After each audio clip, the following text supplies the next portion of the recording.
They move it to Miller. JT Miller with a slap pass. Rebound off the outside and they score! It's Brock Lesnar. DK Metcalf, he's got it. Touchdown! Seahawks! Launches one. Deep left field and gone. Curry slammed on the brakes. Oh my goodness! Curry! Hello, everyone. Welcome back to another episode of Live for Sports. My name is Nathan, joined as always by Mr. Joseph Augusti on the biggest day in world history, NFL trade deadline day, of course. What else would it be? Oh, and I guess that election thing's going on or whatever. Yeah. We'll probably be... Me and Joseph will probably have a couple moments where we have to talk about it at some point, but it's not the main focus of this episode, of course, because this is a sports podcast. We're not a politics podcast, although... We've both been following it a lot, so even though we're Canadian. Joseph, how are we doing tonight, though? I'm doing okay. My Senators are getting smacked by Buffalo, so we need my boy Artem Zub to come back. But otherwise, pretty decent day. How are you?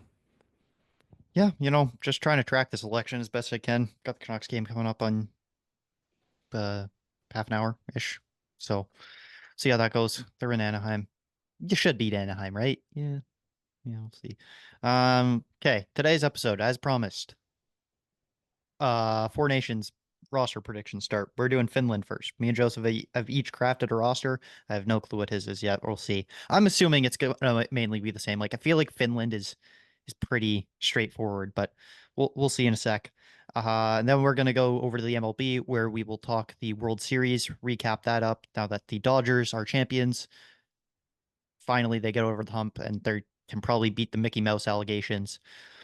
And then we're going to do some free agency predictions. Maybe like a couple. I don't know how many we'll do, but maybe we'll kind of spread it out. Then we'll go to, of course, the biggest news of the day, the NFL trade deadline, and talk about that, some of the trades there. And then in the NBA, we're going to talk the Sixers struggles as well as Drake and DeMar DeRozan's beef all of a sudden. Yeah, well, that could get interesting. So, Joseph, Four Nations, how do you want to do this first? Do you want to share screens, or what do you want? Because I have mine up if you want to do it. I have mine on my phone, so I cannot. Okay, let's see if I... Let me share my screen, Nathan, and then you can see it. Am I allowed? No, I need to... Oh, okay, wait. You need to give me permission. Nothing but a well-oiled machine here. What the hell just happened there? Let me in. Sorry, I'm trying to close this. Where are you? Participants. More. You should be good now, I think. No. What? I just gave you... Multi-presenter. Oh, maybe not. Do we really want to show this? No, not really. Okay. Okay. So I can read. We can go line by line. I'll just read I feel like that's okay. easier. What do you want to start with? Goalies? Sure, why not? I was going to say forwards because I feel like that's normally. Do you want to do forwards? I can do forwards. I feel like get the harder kind of area out of the way. Okay, forwards then? Yeah. Okay. Line number 1. Teuvo Teravainen, Alexander Barkov, Mikko Rantanen. Okay. Do you want me to do mine, or do you want to alternate and talk about it? I'll go. I think we'll just go me then you. Yeah. Okay. Yeah. Okay. Line number 2. Arturi Lehkonen, Sebastian Aho, Patrick Laine, if he's healthy. I'm betting on him being healthy. Okay. Line number 3. Eric Haula, Rupe Hintz, Eli Tolvanen. Okay. Line number 4. Matthias Michelli, Anton Lundell, and Joel Armia. Okay. And do you have an extra forwards? I didn't do extras. Okay. Because I think there's only one. Okay, I'll go mine, and then we'll get into it. Mainly the same. Like I said, Finland's pretty easy, I feel like. My first line is Mikko Rantanen, Alexander Barkov, and Arturi Lehkonen. I just put the Avs connection on the same line. I feel like that's the easiest. Line 2, Teuvo Teravainen, Sebastian Aho, Patrick Laine, if healthy. I'm assuming he will be by then, based off everything I've heard.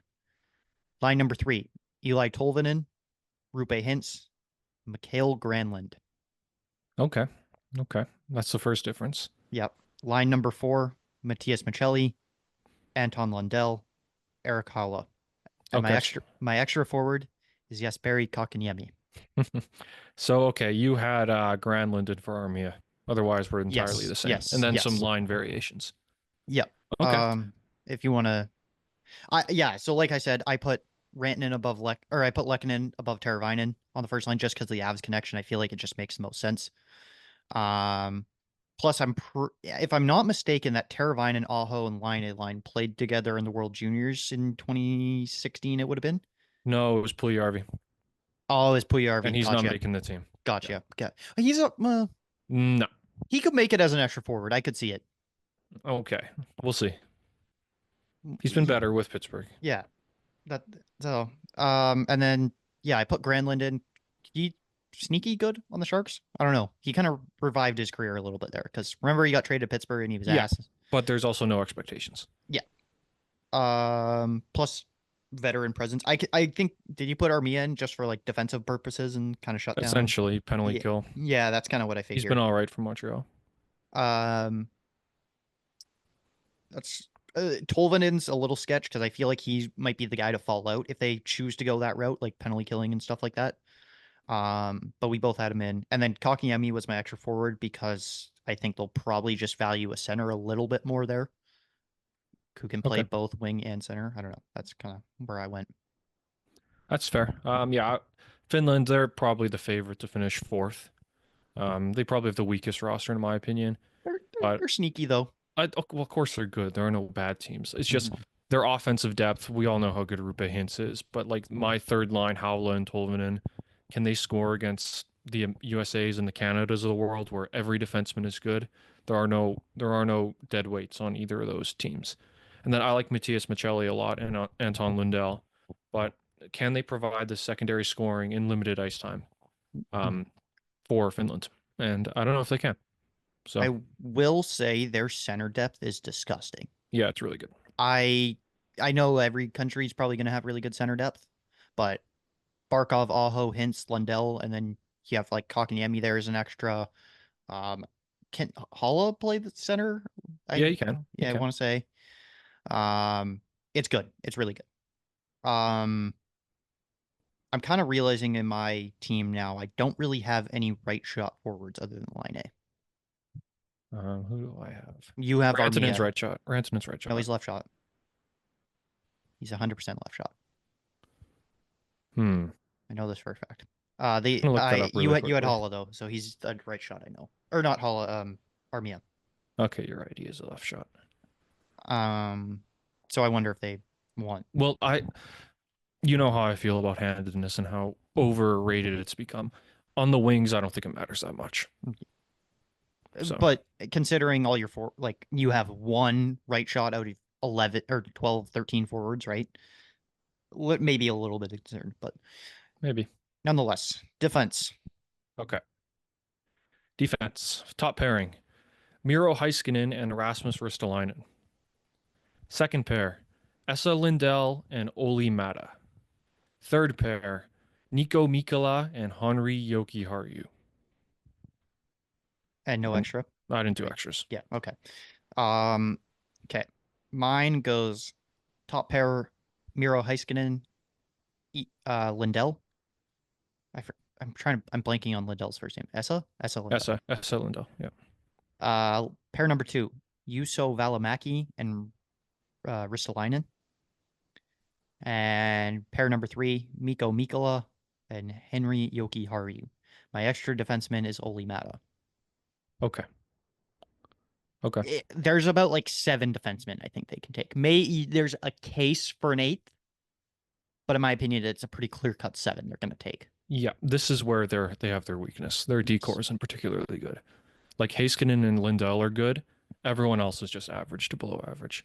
Mm-hmm. Like we know what Rasmus Ristolainen is at this stage of his career. He's been overrated for a long time. He has his draft pedigree. He's got enormous size, but he's just not very good. And he'll almost certainly be in their top 4. Oli Mata is getting older. He's not.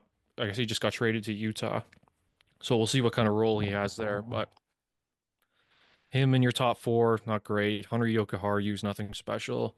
Mikkola's nothing special. I like Lindell, but the defense is clearly the weakness for Finland, and that's probably what's going to cost them. I like that's the thing about Finland is like they're the weakest team on paper going in. They always find a way to be good or like better than they're expected to do though. Like it would not surprise me to see them in the finals of the tournament. Yeah, like Team Europe back in the day. Yeah. Like they're always you never think they're like that good, but they always find a way. They play like good like team hockey, I find, when it comes to these tournaments.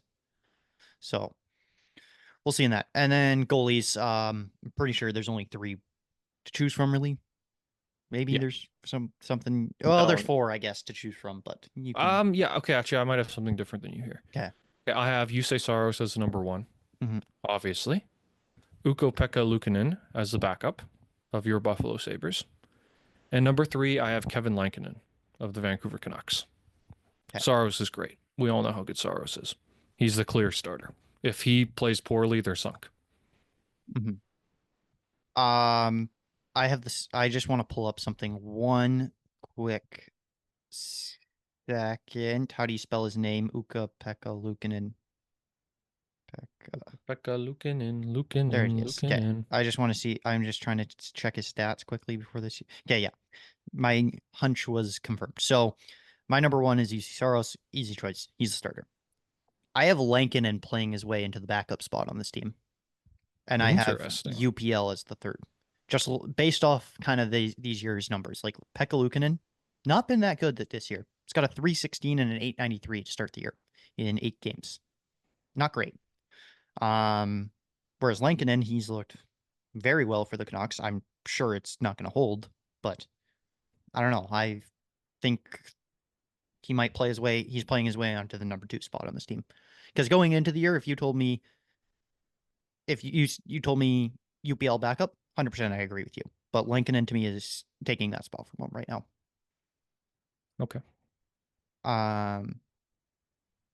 Yeah, I don't know. That was pretty quick breakdown, I guess. We kind of Well, discussed Finland's the least interesting team, in my opinion. Yeah, it's So get them out of the way.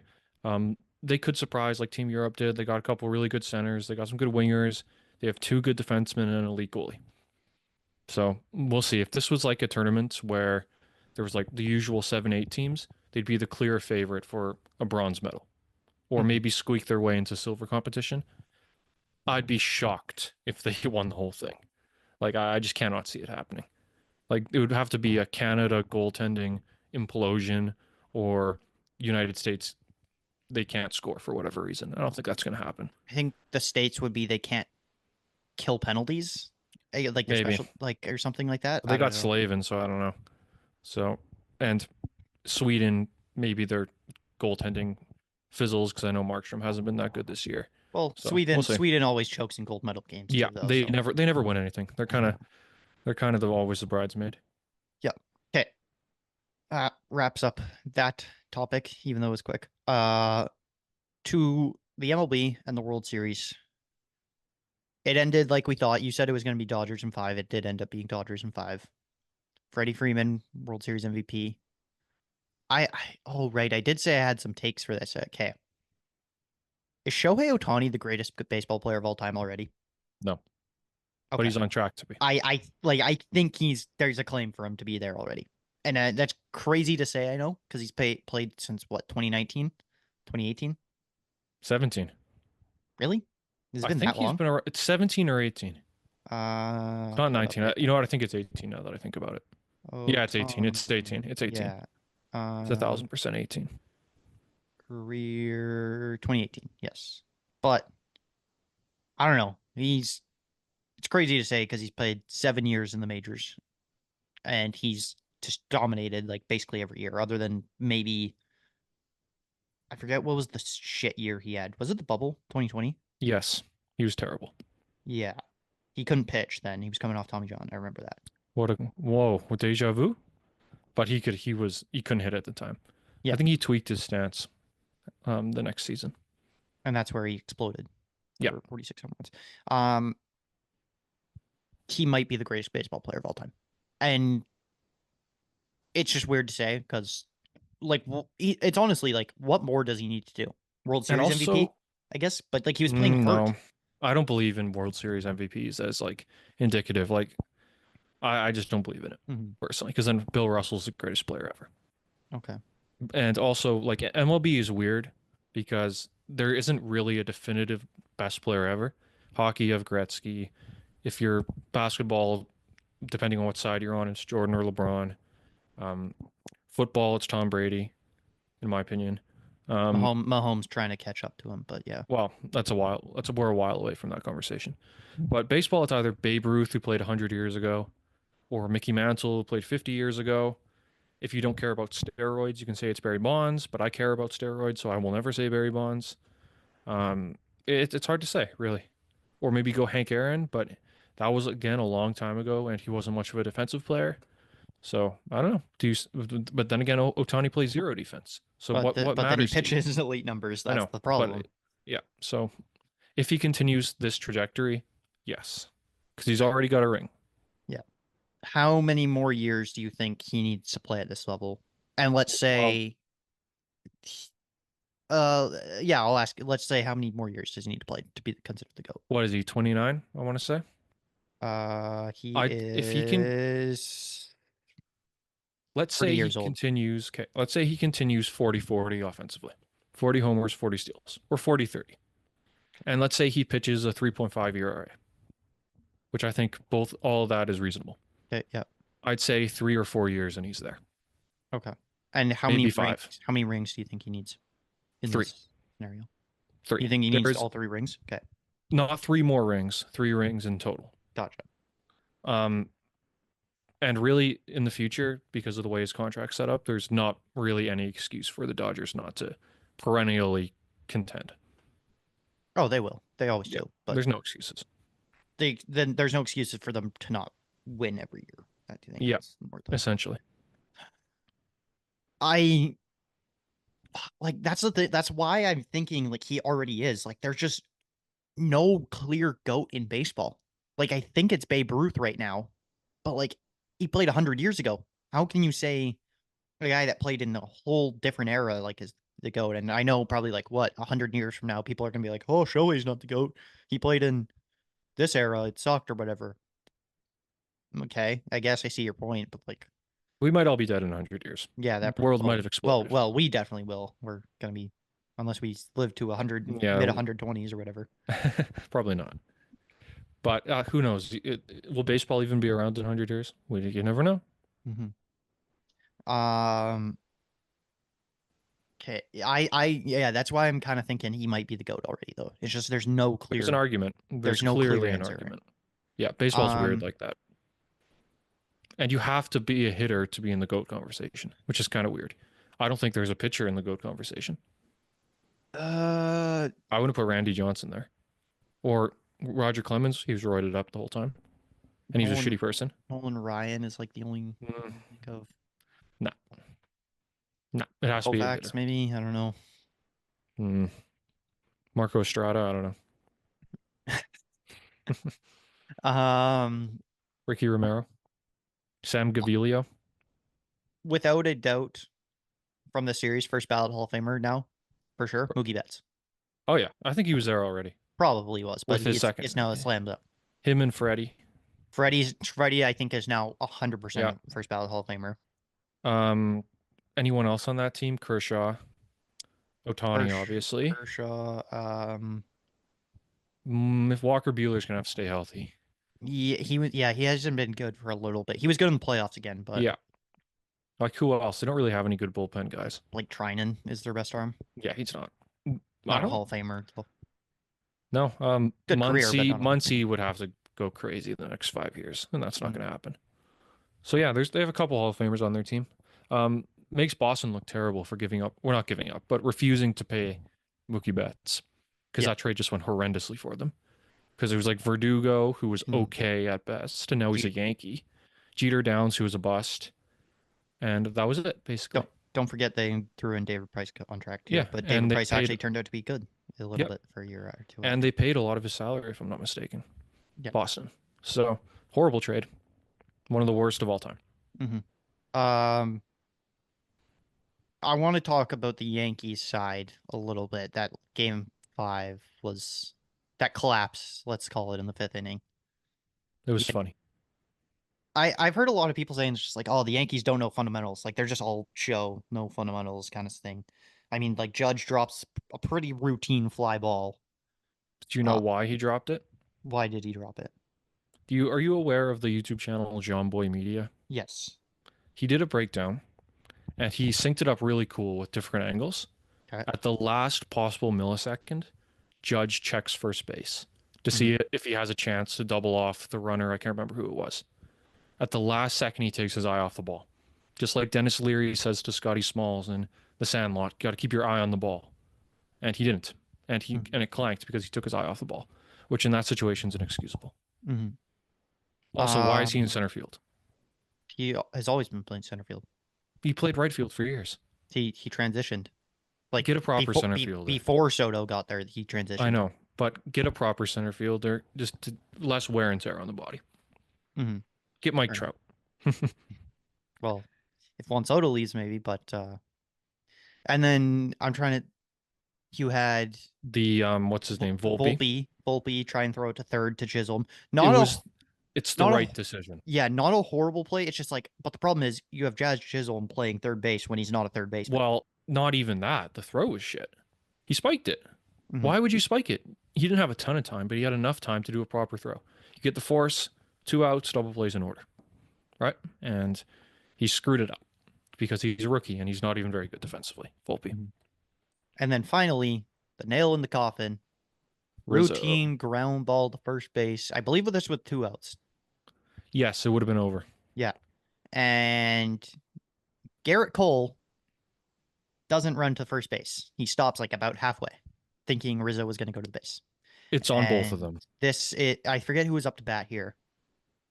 This was Betts. The play was Betts. Yes, it was. And then you had Freeman come up next and hit a double, I believe. Something like that. Or maybe his was the bloop and then it was the Hernandez double. Right. No, he singled and then Hernandez doubled. You're right. Yeah, that's right. Okay.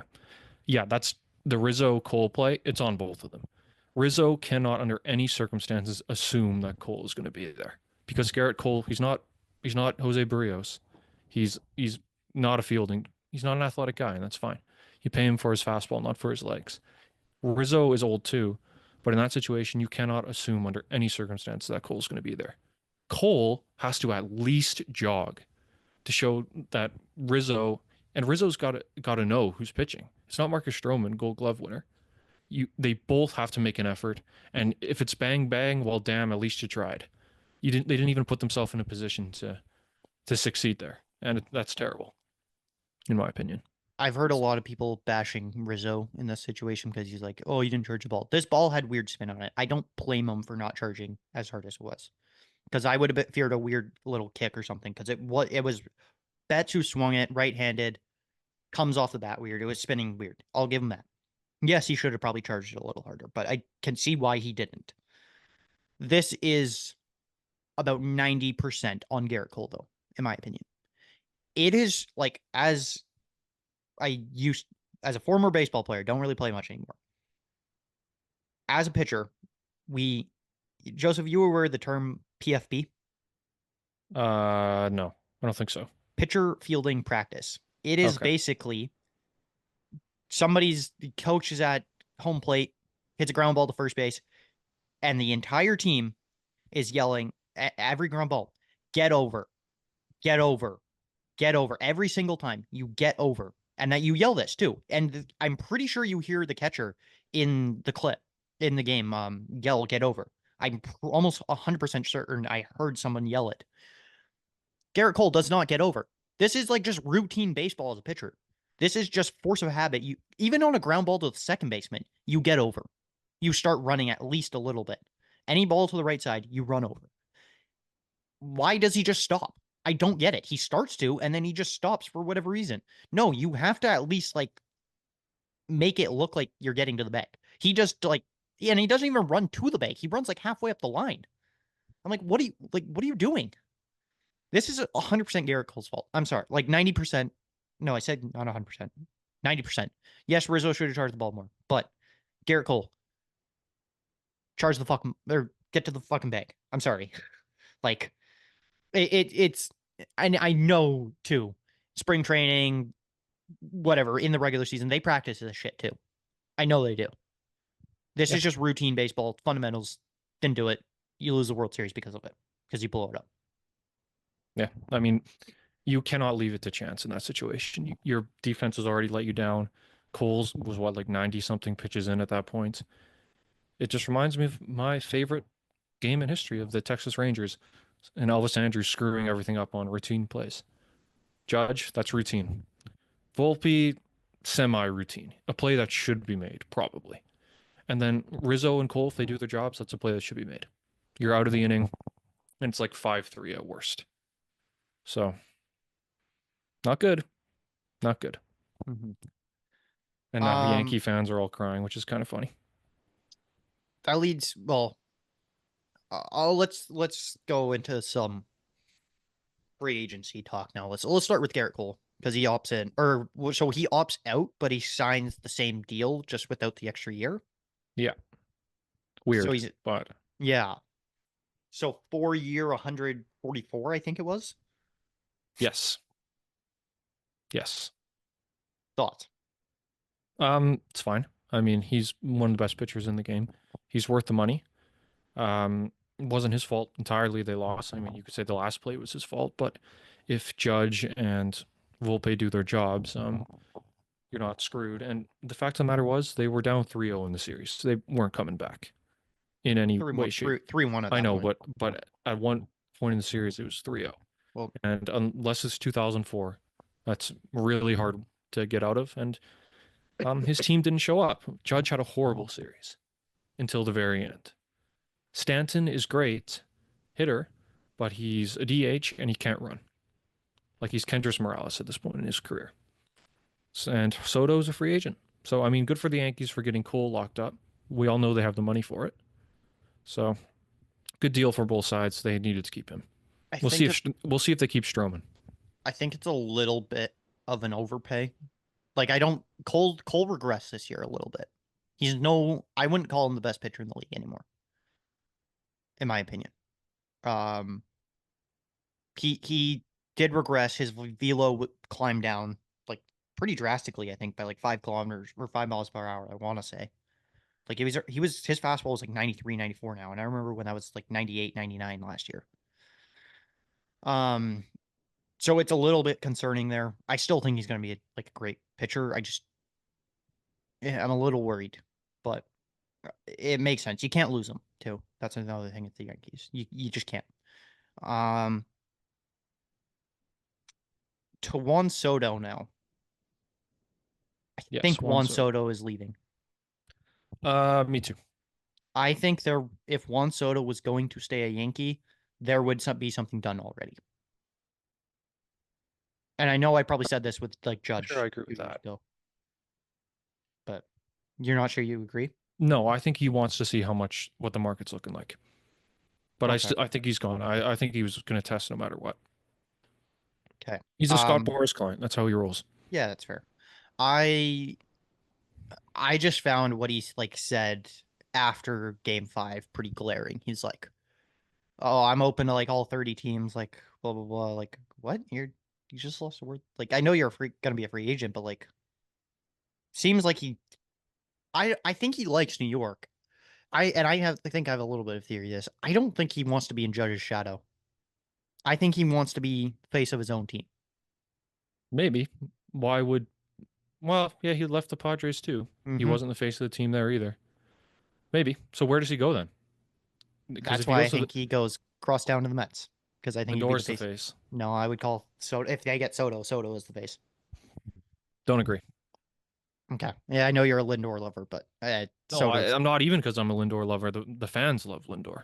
He's the face of the team. They would love Soto if they got him. Maybe. There's levels to it. Like Lindor up here, great player. Soto's up here. Yeah, obviously. Yeah, I think he's going to the Mets as well.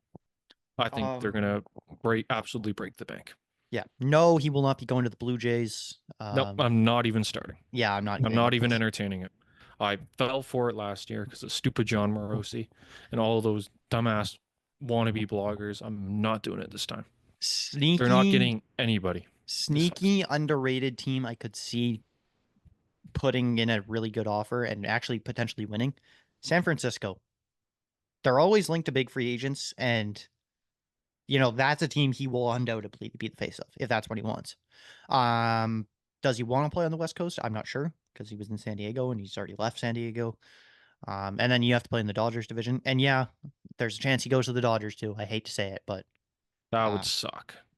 yeah, it wouldn't be great. That would be like, remember Kawhi was free agent and people thought he'd go to the Lakers for a while. That would be the equivalent. Oh yeah, Like 100%. don't even play the season. Right. It'd be like Kevin Durant to Yeah. the Warriors, I guess. Like where else could he go? Atlanta. I don't know if they're going to spend that kind of No, money. I can see it. Seattle, no. Seattle, maybe I could see, but The Cubs, they got the money for it. yeah, So do the White Sox, but they'd probably have to get out of the Bellinger contract though, right? maybe. Hard to say. I've heard Nationals get thrown around again, Nah, that ship sailed.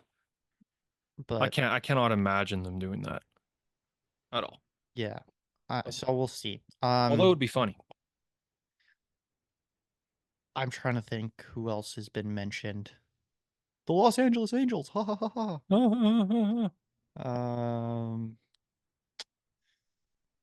No, I think that's all the teams that I've heard of. So, do you want to go into any more free agents, or do you want to leave it for like next week and do a I bit think of we're okay for this Yeah. week.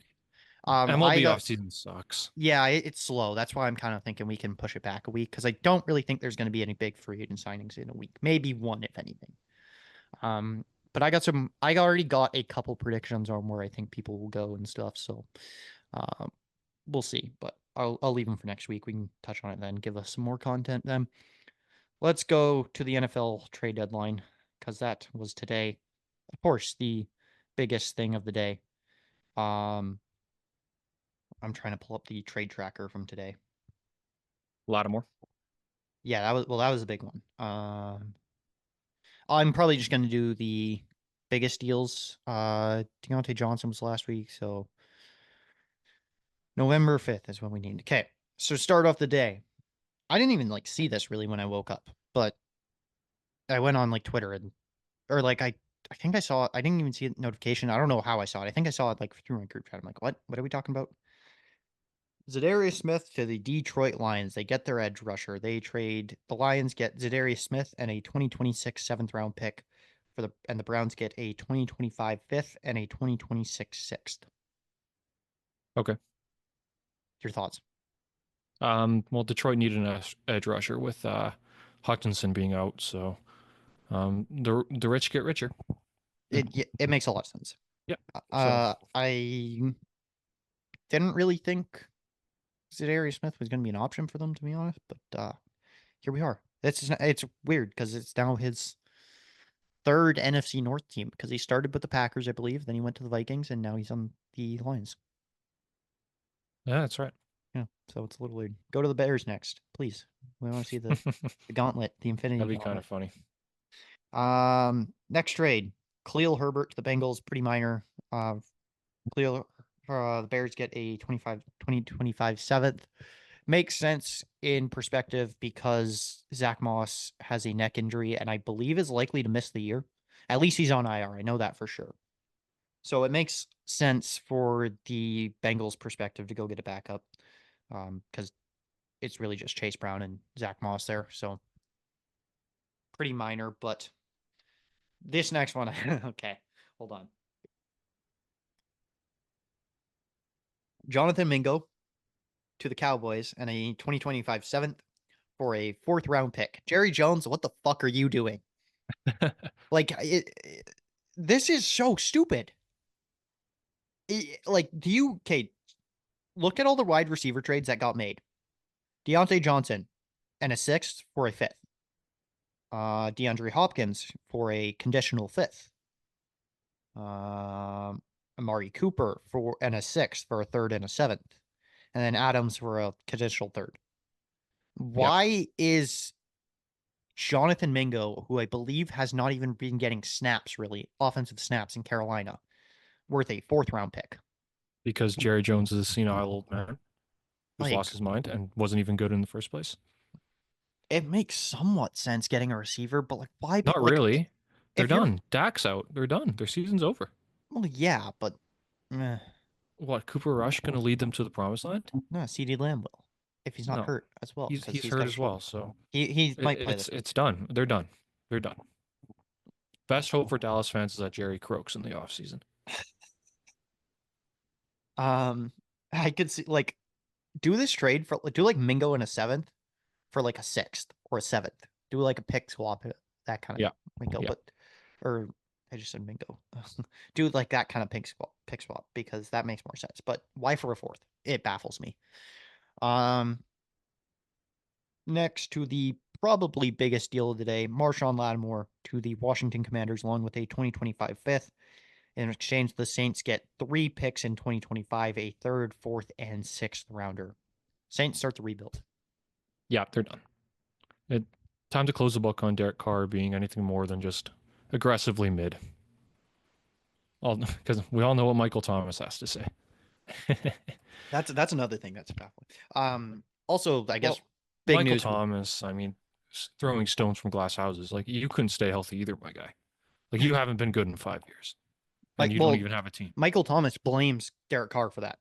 Come on. He had problems long before Derek Carr showed up. Yeah. Long before. I found it funny, Derek Carr's post-game interview when he got asked about Thomas, and he's like, I mean, I've got along with every single teammate in my career except him. I don't know what his problem is with me, but That's yeah, Saints start the rebuild. Good. They are in probably the worst spot in the NFL, in my opinion. I thought it was the Broncos coming in with Wilson, but now I think it's the Saints because their roster has regressed. They're old.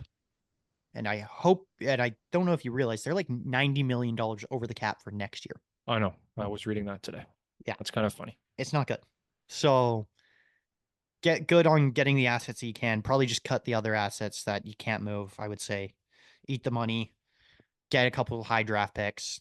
Hopefully get a new quarterback eventually and go from there. But time to blow it up. Start fresh in New Orleans because it's not looking great. From the Commanders' perspective, I like the move, honestly. I do. They needed corner help. Their defense has been better the past couple weeks, but they're still a little sketch on corner, in my opinion. And I believe they had 9 picks coming into the draft this year already as a so they already had extra picks, and they trade. They'll be at they still have 7 picks in the draft. Like they're still in a good spot. Coming in the draft, and you get to make like a win now move. And I don't think it's out of the question that the Commanders are in the championship game. Yeah, I mean, Jaden Daniels has looked awesome. I don't know about Super Bowl, but I don't know if it's out of the question that they make it to the NFC Championship game. Are they kind of the Bengals of, what was it, 2021? Maybe riding a young quarterback and a whole bunch of good vibes to a championship game? Maybe. I mean, Jaden Daniels has exceeded everyone's expectations. He's looked way better than even Caleb Williams, and they were hyping Caleb Williams up with like Andrew Luck from 12 years ago. Yeah, I wasn't as high on Daniels, to be honest. Like I didn't like a number 2 pick on him. I would maybe like a top 5 to 10 pick, but I wasn't like I didn't do much film study, of course. I'm not a quarterbacks guru, but I don't know. I thought Drake May was a better prospect, but clearly I was wrong. Because although Drake May has looked good, but Daniels, it's like, what is he already a top 10 quarterback? Like, I don't know. I mean, Drake May doesn't know how to protect himself. That's his sliding. Like he needs to learn how to do that. So we'll see. Up like Tua. In terms of the Saints, also I want to touch on it. Dennis Allen fired. Second head coach fired this year. Not surprising. Dennis Allen, I think everyone knew was going to be like one of the top coaches fired this year, and his seat was hot, and he finally burnt out. Yep. Same situation as when he was in Oakland with Derek Carr, fired with him at his quarterback. He's a defensive coordinator. He's not a proper head coach. Was he a head coach for the Saints or the Raiders? Sorry.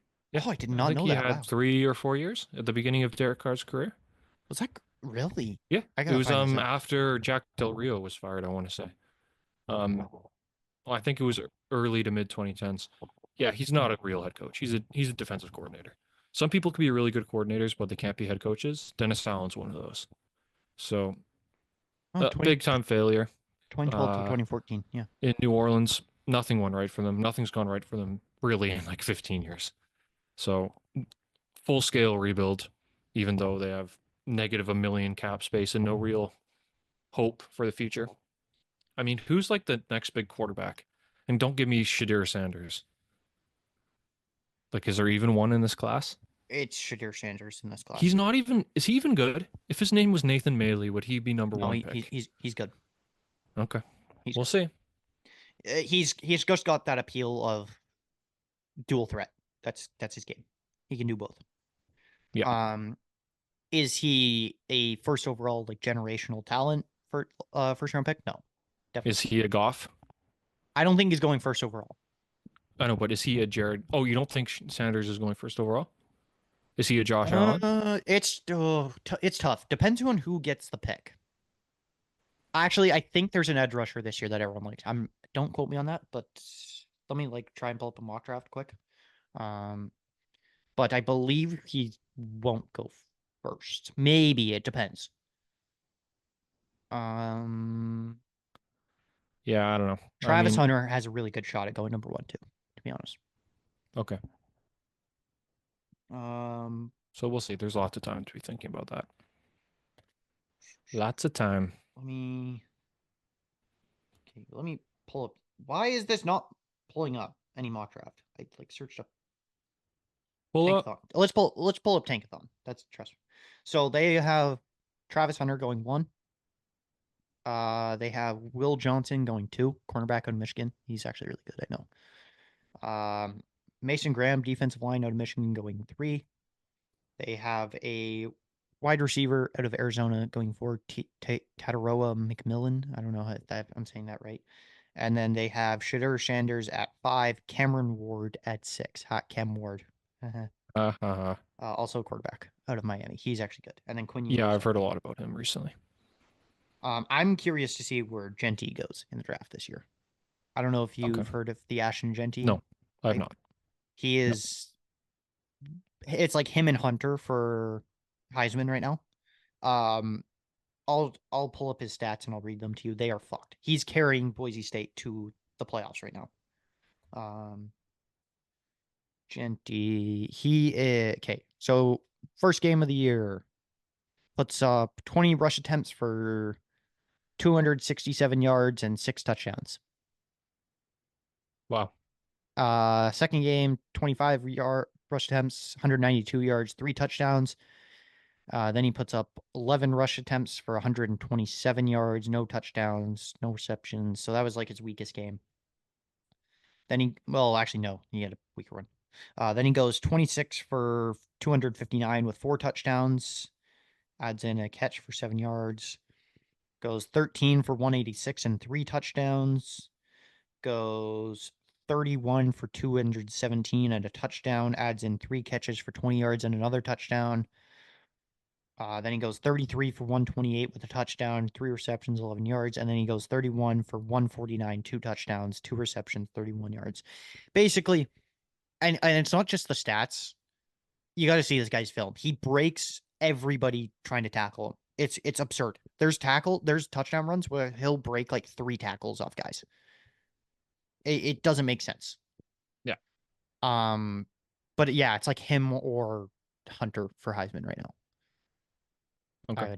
I would say. But back to trades because there was a couple more. Mike Williams to the Steelers for a 2025 fifth. This is really funny to me because I think it's just going to be Russell Wilson. He is going to have George Pickens on this side of the field, and he's going to have Mike Williams on this side of the field, and they're both just going to run up the sidelines, and Russ is going to throw to whoever's more open. It's just going to be deep balls galore. Hey, Smith and Jigba played well for me this week in my fantasy league. So. Oh yeah, he was sick. DK was out, but we won't talk about the result because we won't. Funny. Yeah, fuck the Seahawks, man. Oh, what happened? What happened, man? Are you happy with the coach? Yeah, Um, I still trust him in the long run. okay. Okay. I think he needs time to build out the roster. He also needs a quarterback. Yes and no. I think he needs a quarterback. Yes, but he's also a defensive coach, so he's not as heavily gonna want a quarterback. But is Geno the long-term answer going to take us to a Super Bowl? No, No, probably not. With the no. absolute perfect roster around us, yeah, maybe he could, but that's wishful thinking. This game was bad, but it wasn't as bad as people are making it out to believe, I want to say. The first interception, I wasn't watching at this point in the game. I saw it on replay. I only saw it on the broadcast replay though. Like I didn't see any other one. I couldn't tell how much it was on Njigba dropping it or if it was just a bad ball or something like that. I can't really comment on that one. The second one, yeah, it was terrible. The pick six, terrible. Um he said after the game too, he's trying to throw it out of bounds. He just got pressured too quick. He said he got to get rid of it quicker. Yeah. So bad throw. And he also had like a check down on the left, which I thought he could have probably got a ball in there, but didn't. Whatever. Oh, Olin Zellweger goal, great. Um, and then the third one, also bad, but not as bad as people are making it out to be. If you watch the replay, the defensive lineman on the Rams, I believe it was Xerxes, I want to think his name is. He holds the tight end who is going, I believe it was Barner. He actually like wraps him around, grabs his, I believe, right arm, wraps him around, and he doesn't even get a chance to put out his other arm. They missed a PI or like a hold, whatever, however you want to call it. That being said, it's still not a good ball. Like I just don't think he saw the TB behind him. Not a good ball, but not as bad as like people are making it out to be. Yeah, the red zone turnovers are an issue though, because that's 3 weeks in a row, 2 weeks in a row where we've gone 2 possessions without scoring in the red zone. Oh no, and then we got the red zone in overtime and got stopped on 4th and 1. So like five in 2 weeks. So not good. But then it's weird because then he has like some sick throws too. Like that touchdown pass to Njigba to like tie the game to put it into overtime. That's a great ball. That's like a throw that most quarterbacks can't make. So, he's gonna figure it out though. Like Oh the yeah. red zone, I mean, got to clean up in the red zone. yeah. This isn't their year, obviously. No, I thought they could be I still think they can be a playoff team, but I don't know. Figure it out fast because We'll see. Anyway, basketball time. I'm just Preston Smith also went to the Steelers, but I don't really have much comment on that. Sure, yeah, No. basketball. Let's start with the Sixers first because this is kind of the bigger story. So they have started out. What is their record? 1-5. The Bucks are also 1-6, which is cause for concern. But they are 1-5. The Sixers. Embiid has not played. Paul George just returned yesterday, but they lost. And I am concerned for them. Well, there's a lot of reason to be concerned. Yeah. Of course, now I don't know if Embiid was going to play the next 3 games, but of course he's now suspended because he couldn't keep his cool. After a reporter was saying dumb shit. But yeah, I mean, not looking good in Philly. I mean, Paul George, as good as he is still, he's not Indiana Paul George where he can carry a team to the promised land. I love Kyle Lowry. He's not good enough to be a starting point guard / shooting guard because I guess him and Maxey share the ball carrying duties. I love Maxey. He needs more help. Can't keep playing Andre Drummond at the center. This is in 2014. Not looking good in Philly. And now Embiid, I mean, people are just losing respect for him incredibly fast. Whether it's playing for Team USA at the Olympics, his back-to-back controversy, now this altercation with the reporter. Philly's a tough market to be in. Don't forget all his foul hunting too. Oh god, and his flopping, yeah. So we'll see.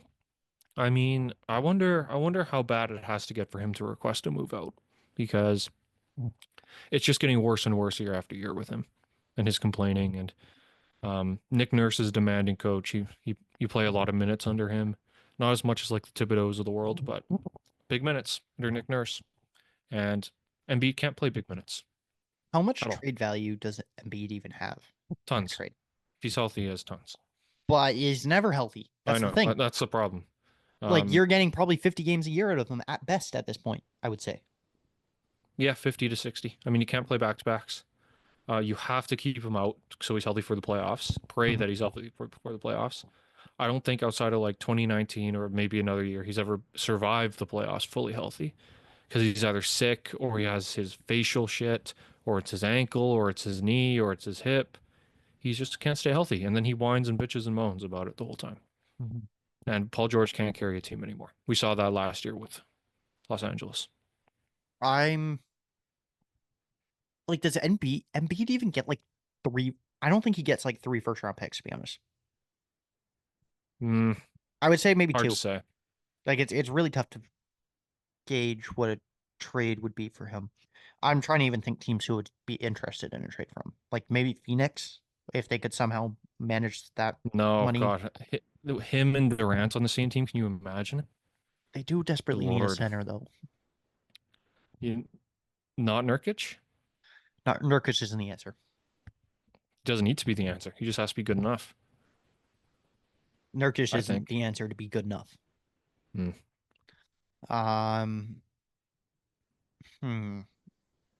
Like, but the Rockets do it because they wanted KD, I know. Clippers? No, Um, there's no real avenue. Like he needs to work it out himself. Or because it's the problem is him.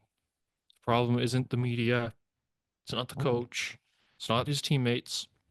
They have enough help for him to do well with Paul George. So they brought in Harden. That blew up in their face. Like, time to put up or shut up. If you're this guy, if you're the best big center since Shaq, do what Shaq did. Lose some weight or change your play style. Stop flopping. It's pathetic. You're 7'2", 320. You shouldn't be flopping like this. I do find it funny.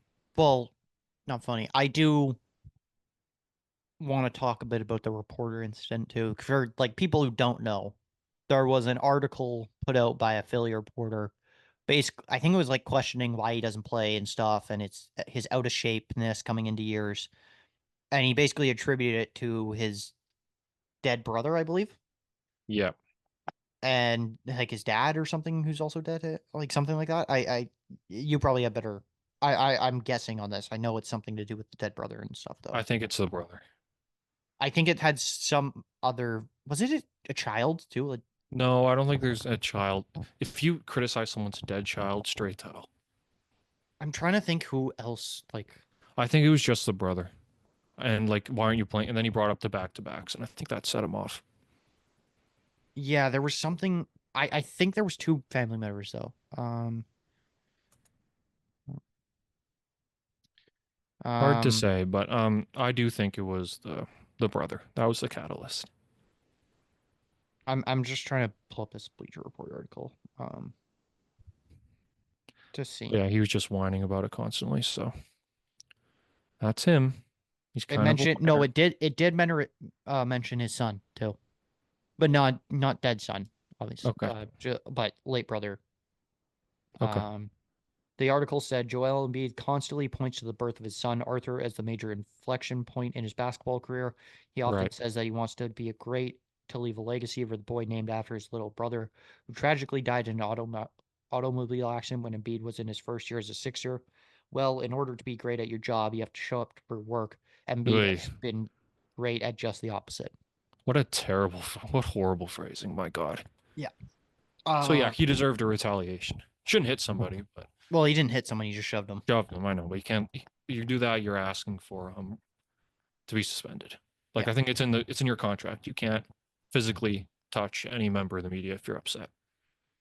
Yeah, it said that in like the suspensions, like there has to be like a professional working environment between medium. And he's also probably a foot and a half taller than this guy. So it's this guy's probably 6 foot. Matchup. I know he's probably maybe 130 pounds. So chill out, bro. But yeah, that's one of those where you should never bring up someone's family. I don't think it was meant to be malicious. It was just stupid phrasing. But silly. No need for that. Mm-hmm. No need. Um, yeah, they got to figure it out fast though. Because I don't know what happens come trade deadline time, and they're still not very good, and Embiid's barely playing, and it'll be interesting to see. Let's move on. Last topic of the night: DeMar DeRozan and Drake's beef. Now, for those who don't know, Vince Carter jersey retirement night was Saturday in Toronto. Good ceremony. I watched the highlights of it. I was unable to watch the actual ceremony. I don't know if you did or not, No.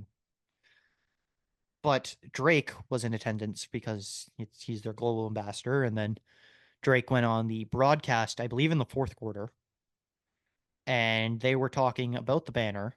It was either the third or the fourth, and they were talking about the banner and stuff. And Drake said, "Oh, it's too bad we have to do it on a night playing this goof." Oh, sorry, I'm just apparently Trump's really favored right now. It's not looking good Yeah, for it's Harris. not looking good. We'll see. We'll see. Uh, But yeah, he was like, "Oh, this bum.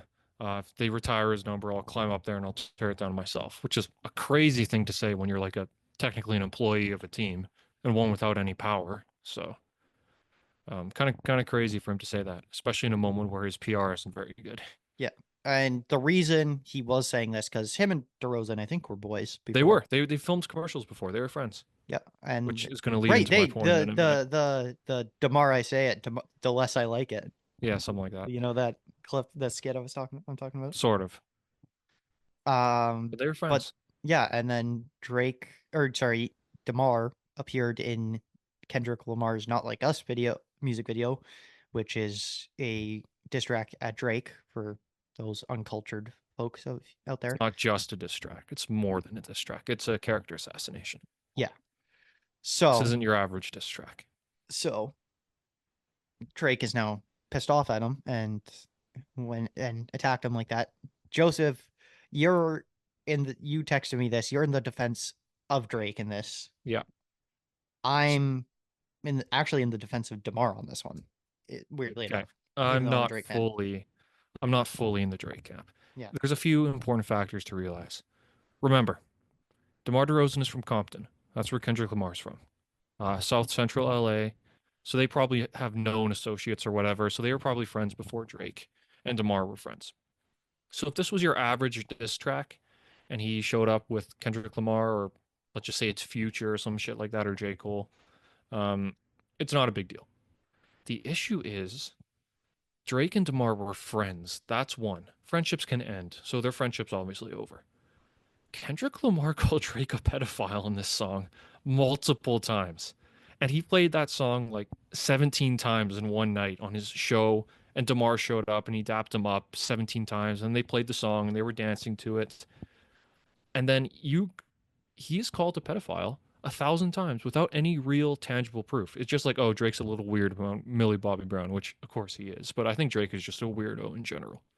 Like if I'm Drake and my friend endorses a song calling me a pedophile, fuck that guy. I'm never acknowledging his existence again in my life. And if I work for the team, which he does, although not in as high of a capacity as he does now that they stink, but I would tell my team that I'm global advancer for, fuck this guy. We're not acknowledging him. He just assassinated my character. He drove my reputation to the ground. Like, do you remember in 2018 when Drake had his kid and he had his beef with Pusha T and Drake lost that battle too? That wasn't a big deal. The worst that happened, oh, well, I guess I got to acknowledge paternity of this kid. And now Adonis is around all the time. So who really cares? This time, he was called a pedophile by someone he probably considered a close friend. Like when when DeRozan was traded to San Antonio, DeMar said that he spoke to Drake on the phone for like an hour. And Drake comforted him and said, "It ain't your fault, man, that you were traded. Let's blame Masai." Like how if I'm like Drake, he shouldn't have been a whiny baby about it. He should have been more subtle because now he just makes himself look even worse.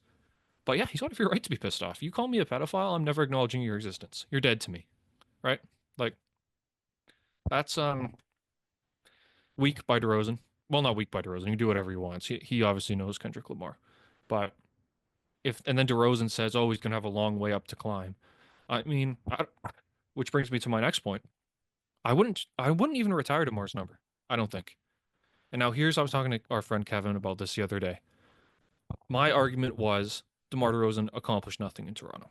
And then Kevin said, and Kevin remembers these days, neither did Vince Carter, which is correct. But if Vince Carter doesn't come around to Toronto, they might lose the team. I'm not saying definitively they do like Vancouver did, because Toronto, bigger markets, more of a hardcore basketball fan base. They made the But- playoffs and had a little bit of Yeah, success. true. Without Vince Carter, this team is nothing. They are the Charlotte Hornets or the Bobcats back in the day. They are perennial losers because no free agent will ever go there. They have to draft well, and they drafted and developed Carter really well. He became a superstar. He put them on the map. He won a round, and if he doesn't go to his graduation, they beat Philadelphia, and then who knows, right? So he's an icon in Toronto. I don't think DeMar's an icon. I think the way he left DeMar. Now, of course, you can say the way Vince left. Vince quit on the team.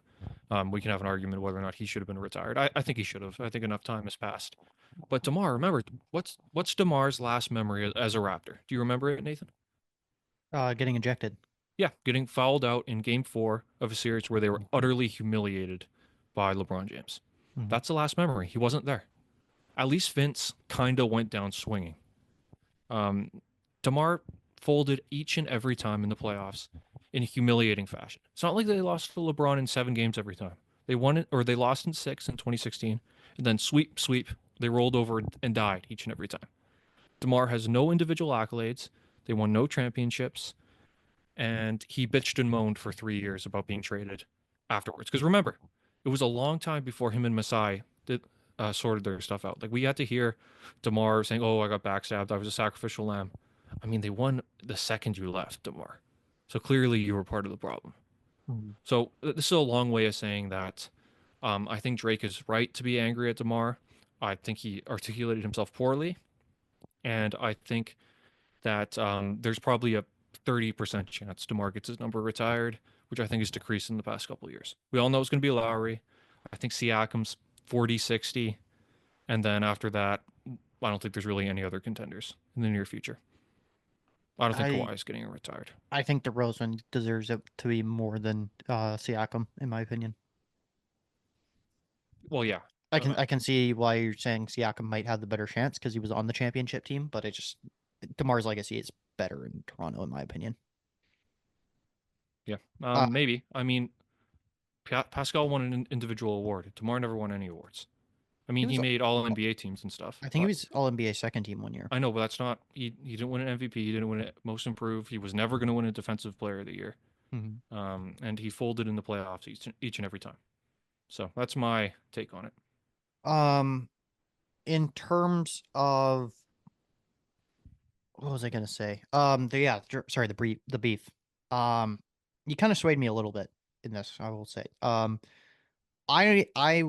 I'm still critical of Drake in this. I think he went too far, in my opinion.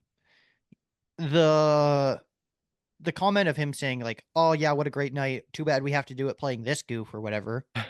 Oh, that was kind of funny. If he said it, if he said it just saying like, it's fine. If he's like, "Oh, too bad we just had to do it playing these guys tonight," like that I can live with. And then I think he took like another 1 or 2 jabs at him while on the broadcast. Yeah. I don't know if it was just like Drake was drunk and talking. I don't think he was drunk. I think he had a I couple did know. drinks. Well, sure, but I don't think he was drunk. I thought it was Matt and Jack were clearly uncomfortable, which was kind of funny because it's hard to rattle Jack. I mean, Matt's a little different, but Jack was like, no, that's not what we're saying. Yeah. I thought that was kind of funny. But then yeah, the attack about if they put a 10 DeRozan banner up there, I'll go climb up there and take it down. Blah, blah, blah. That's another thing where if he said it differently, it's not as big of a deal. Just say like you wouldn't be there if they're gonna do it. Like God. Or just say you don't endorse it. Yeah. So that's kind of. I just didn't like how far he went with it. Like I get why you appeared in a diss track. The problem is too though. It's like Drake, who was boys with DeMar. Yeah. For years, but he was also boys with Kendrick because they're from the same neighborhood. and they probably knew each other closer than Drake and DeMar. Let's be real. Of course, if the two are beefing now, you have to choose the guy you're probably closer to, which is in this case is Kendrick, and he's from your hometown. Blah blah blah. Like I see why he went there. 207 to 191 right now. Which one are you looking at? CNN. Don't look at CNN. They're Really? really slow. You Oh. you go AP. Okay. But They not have what- 112. Nathan, it's they're in big trouble. I know. That's all I'm They're gonna losing say. Pennsylvania right now. It's too early to think about Pennsylvania, but they're in big trouble. Yeah. That's all I'm going to say right now. We'll talk off camera. Okay. Yeah, just Drake. Too far, in my opinion. I get why you're mad. There's better ways to handle it rather than go publicly about it. In a night that's not even about you guys. It's about Vince Carter. And you went too far, in my opinion. Yeah. And of course, there's a conversation to have if Vince Carter deserves it, but because he quit. DeMar never, well, you can say DeMar quit when he fouled out, but Vince. Was it not an ejection or a double tech? I thought, oh, it might have been a double tech. The point was he wasn't there. Mm-hmm. He wasn't out there dying with his teammates and Valanciunas getting cooked every possession. But yeah, Drake's got a right to be angry. DeMar can do whatever he wants. He can be friends with whoever he wants. He doesn't need to be loyal to the Raptors and their community anymore. But oh well, I mean, we all know Lowry's next. I also loved, as an aside, the Leafs do this too with their jersey retirements. I love that they had a picture of Vince dunking. I thought that's so cool. Instead of just your average number going up with the name, I thought it was really cool that they had his signature moment up there. Okay. I didn't. I guess I forgot the Leafs do that too, but yeah. Well, yeah, they just do pictures. Like here, they did Vince Carter in the dunk contest. Like, what are they gonna do for Lowry? Him with the championship? Yeah. Like, I heard people going, "Oh, let's do it with him taking a charge." Like, I mean, okay, come on. Holy shit! The Canucks scored on the power play. We're back. What a coincidence. But yeah, Lowry. If it's Lowry taking a charge, I'm gonna be annoyed. That's just so stupid. Like, come on. What is his signature? Well, moment? there's that one on the victory bus where he's got his sunglasses on and he's holding the Larry O'Brien and he's got a big smile on his face. Mm-hmm. I consider that one. There's also the one where it's like this. They've just won or something, I think. Would it be that half court shot against the? They lost that game. Yeah, I know, but you can't do that one. Yeah, I can't. Oh, what is Larry? Do we think it's gonna be something from game 6? Like his 6 Maybe. start? Maybe. That's potential. Might just be him shooting. Yeah. We'll see. But yeah, I think that wraps up everything we need to say on that topic and in this episode. Yep. We need to go talk politics off camera because we don't want to bore you guys with that. Whoever listens to get this far. Next week we will come back with Sweden and their roster prediction. I believe that's where we want to go next. Yep.